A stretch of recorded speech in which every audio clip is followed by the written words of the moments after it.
ko fatugono ba fama ko suratu su'al ko ni surado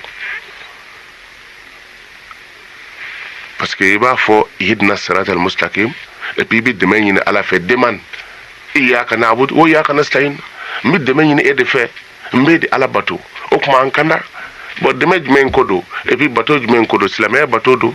ala bi demain fo demain bi ta laba aljina ko na bi son o kuma na demain ni surado et puis abi fa ma togo mogani flana na ko suratu ta'limil mas'ala sura min be delil mogo kala delli cogoyala o ye fatiha de ne mago bɛ e musa baba silala e ka wari dɔ diyan bon wele de n kana n jɔ k'i neni k'i fa neni k'i balimaw neni wari ti sɔrɔ o la o donc fo n kana n jɔ e de kunna k'e tando de usa baba sila non i ka ɲi baba sila i ye balimaya dilan i ye jigiw tugu kabini i bangera an ka kabila kɔni kɔnɔ non an lafiyara n'an y'i ye kaban baara banna kabini o yɔrɔ la e b'i bolo don i kun i bɛ dɔ di parce que e tandora bon ala b'i tando ni fatiha daminɛ de alhamdulillahi rabbil alamin i ye ala tando kaban bon faama tandolen kɔfɛ a maloya bɛ ala la k'a fɔ e jɔn sɔnna ka ala tando maloya bɛ ala la k'a tɛ ka dugawu jaabi o kuma na suratul fatiha de bɛ an ladɔnniya k'a fɔ n'i b'a fɛ ka mɔgɔ deli i kan ka a tigi tando fɔlɔ k'a barika da ka sɔrɔ k'a deli a bɛ fɔ a ma tuguni ko suratul munajat gini ɲɔgɔnya sɔrɔ n'i ko allahu akbaru kaban kuma t'i ni mɔgɔ cɛ bilen o a bɛ ni ala de cɛ a bɛ komi n'i ye telefɔni nimero digi kaban donc n'i ye min fɔ ala de b'i jaabi n'i ye min fɔ ala de b'i jaabi donc suratul fatiha ye o gini ɲɔgɔnya sɔrɔ a de et puis kabako dɔ fana b'a la musa baba sila n b'a fɛ ka telefɔni ci ala ma ala ka n jaabi hami o hami n bɛna muso in de furu wa ou bien n bɛ sigi cɛ in de kunna wa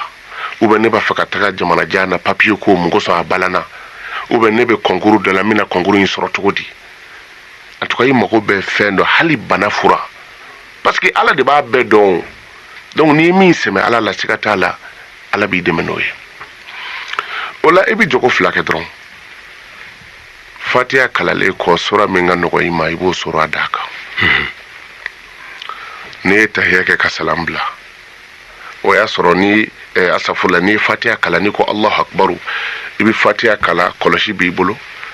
fatiha bɛ kala siɲɛ 100 sura wɛrɛ ti d'a kan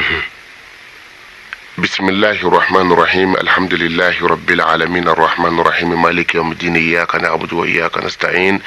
اهدنا الصراط المستقيم صراط الذين أنعمت عليهم غير المغضوب عليهم ولا الضالين ويشكلي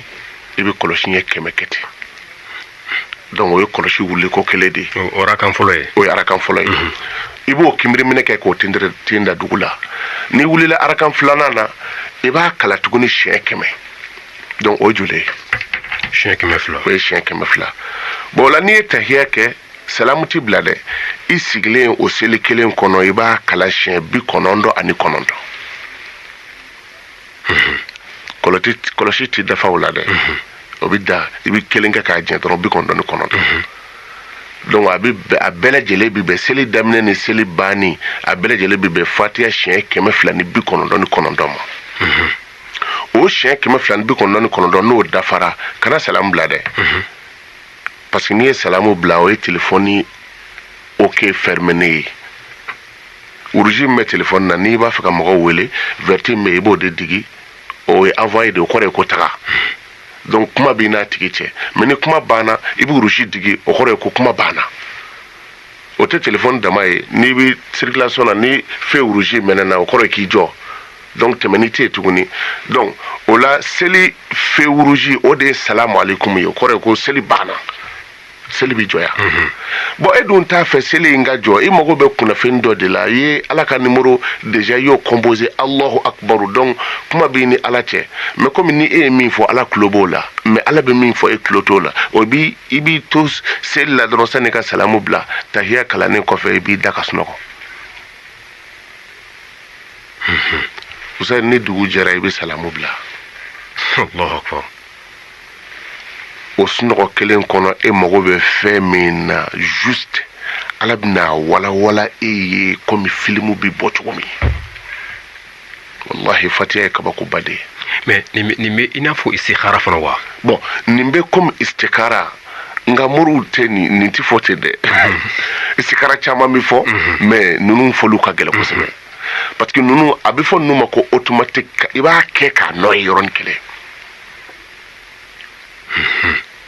parce que i b'a dɔn seli la ni ko Allahu akbar ko ni kuma bɛ ni ala de cɛ a ti ni danfɛn cɛ tuguni o bon n'i ye salamu bila i bɛ se ka kuma mɔgɔ wɛrɛ fɛ sisan bon e t'a fɛ ka kuma mɔgɔ dɔ fɛ e mago bɛ nin ko in kɛrɛnkɛrɛnlen de la ala ka nin dɔnniya d'i ma o kuma salamu tɛ bila déjà i y'a demandé ala fɛ i b'i ka wurudili kɛ k'i da ka sunɔgɔ ala bɛna i kunnafoni ala k'a ban ni dugu jɛra i b'a fɔ salamu aleykum wa rahmatulah. bi n'a fɔ i ma bɔ seli kɔnɔ. voilà o kɔfɛ tuguni diɲɛ nɛɛmɛ ye 100 de ye ala ye nɛɛmɛ da nɛɛmɛ ye nɛɛmɛ 100 de ye nɛɛmɛ 100 in na a ye 99 bila alijinɛ kɔnɔ o ye alijinɛdenw ta ye ala m'o dira a n'aw bɛɛ lajɛlen ma bon kelen min bilalen don diɲɛ kɔnɔ yan o ye arahamanu de bon ni arahamanu n'i y'a jati bɔ ni moriw y'a jati bɔ arahamanu bi bɛn 299 ma bon alakira ko ala ko n'a y'a sɔrɔ ale tun bɛ yɛlɛ mɔgɔ fɛ diɲɛ kɔnɔ ko mɔgɔ min tun bɛ arahamani wurudi k'ale ala tun bɛ yɛlɛ o tigi de fɛ o arahamanu bɛ fatiha de la mɔgɔ mɔgɔ ka tagabolo ye tile y'i diya o ou bien sufɛla y'i diya o ou bien jumasu o jumasu i bɛ fatiha kala siɲɛ 299 o ti istikara ni ibile de istikara in banna siɲɛ 299 o ye diɲɛ yɛrɛ de y'i bolo misaliya la muhamadu ye 92 de ye muhamadu bi jati 92 de bon arahamanu ni ye arahamanu fana jati bɔ k'a numéro jati bɔ a yi bɛ 299 de ma donc e mago bɛ diɲɛ garijɛgɛ de la o ma se si ka baara la mɔgɔ bɛ si ka wurudili kɛ alijinɛ nɔfɛ tere i k'o sɔrɔ mais ala ne balo o nɔgɔya ne ye o ti si ka wurudili bɔ fatiha in da dɔrɔn 299 da o ma quoi wallahi i b'i ka adamadenya kɛ k'a ban pewu i ti dɛsɛ i ti siri danfɛn na arahman i b'i ka adamadenya kɛ k'a ban non i bɛ fatiha bɛɛ de ta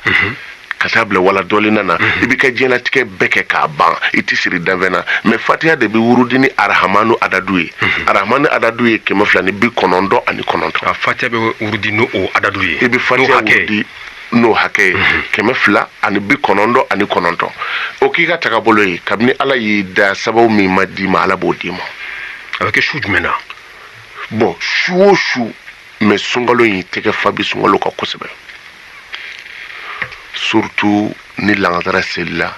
n'i sera k'a kɛ sanni suntigɛ kuma ka se mais comme limaniya de bɛ baara kɛ anw kɔni ye ala bila an ka ciw la a mɛnna kabi sunkalo su fɔlɔ ne ye ala bila o ci la o banna sunkalo su fɔlɔ ne b'ale de kɛ n'i ye ala bila yɔrɔ min wallahi kira musa ye ala ɲininka don dɔ k'e bɛ mini ala ko musa ma ko ni jɔ ye n bila yɔrɔ min na n bɛ yen bon i bɛ fɛn dɔ di ne ma a bɛ ko dɔ ɲɛ ne ye peut-être a t'o ɲɛ e ye i bɛ se ka a fana bɛ mago dɔ ɲɛ e ye a t'o ɲɛ ne ye parce que o ye limaniya cogoya de ye sunkalo su fɔlɔ ni ne ye nin nafila seli sunkalo o sunkalo 299 n bɛ fatiha wurudi o da de la ni n tilara n b'a fɔ ala nin sunkalo in a sukaro ni n mago bɛ dumuni min n'a kɔnɔ ani n ka denbaya bɛ lafiya cogo min na sunkalo in mun bɛ bɛɛ lajɛlen ani n ka sunkalo dun k'a ban n ma bana n kana dɛsɛ ayiwa ni y'a assurance kɔni ye bolo n b'a fɛ i k'a garanti di yan n bɛ nin jogo 2 kɛ dɔrɔn k'a kalifa ala la wallahi anw ti sukaro sanda dɔn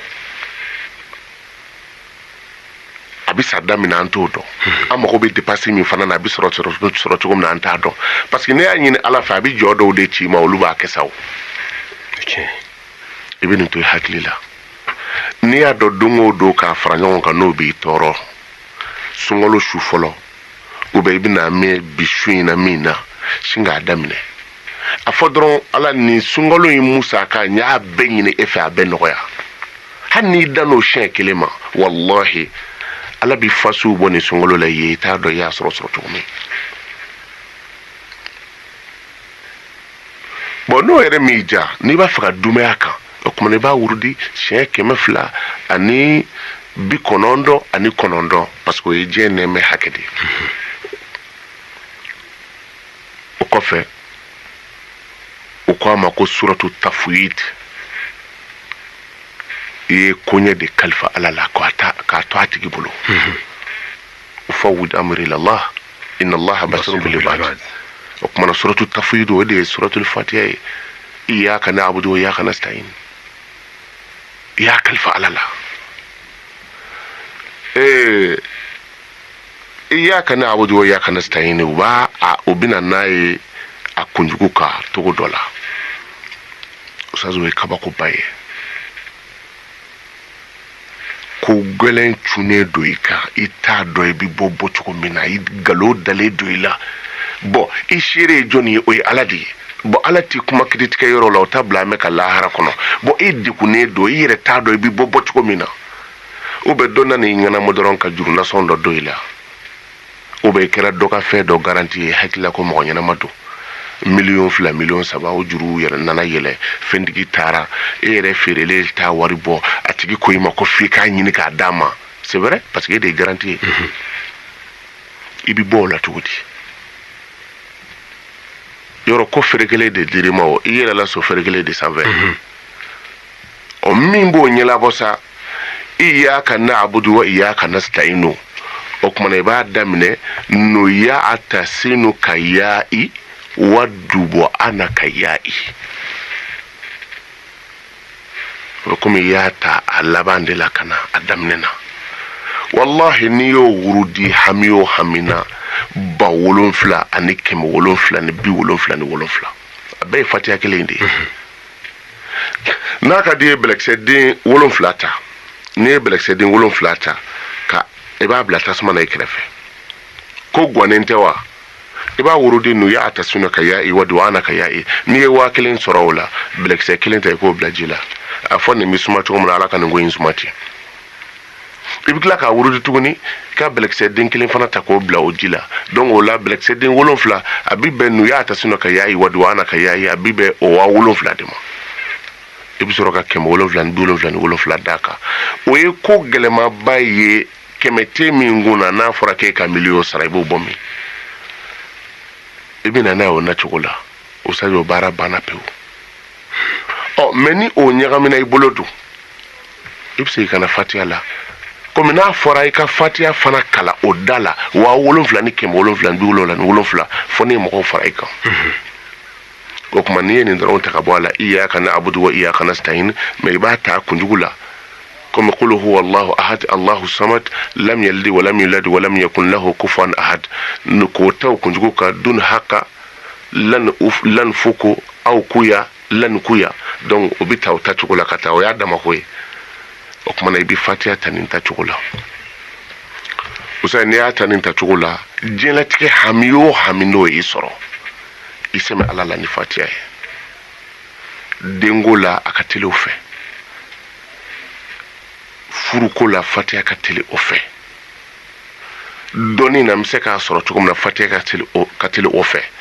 wa ka alijinɛ sɔrɔ ka t'i sigi fɔ a cɛ ma fatiha ka teli o fɛ parce que seli ne ye seli minɛna baraji sɛbɛnni kunna seli la n ko fatiha kalanna de donc o la seli bɛ minɛ fatiha de kalannen kɔfɛ